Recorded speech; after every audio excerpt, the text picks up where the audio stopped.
the best battery para sa NS200 Kawasaki Rocer. Ito po ang pinakamagandang battery na dapat natin gamitin dahil ito ay pinakamatibay na battery. So ang size sa battery nito ay MF9B Motolite or YTX9-BS MF9-B Motolite. So ito po ang itsura.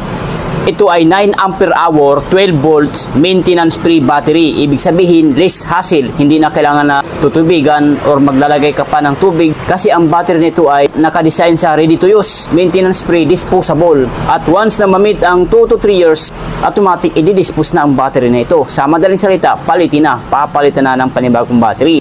So ito, pinakamatibay na battery. Ayan, titigan ng mabuti, huwag kukurap. Ayan.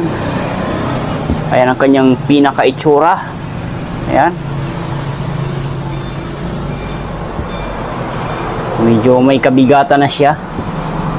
So, ang price po nito ay 1,220 pesos only. Sagad na po yun mga ma'am, sir, at wala na pong tawad. Ulitin ko po, 1,220 pesos only. Sagad na po yun mga ma'am, sir, at wala na pong tawad. So yun lang at maraming salamat po sa inyong panonood. And huwag kalimutan mag-subscribe sa ating YouTube channel. Bye!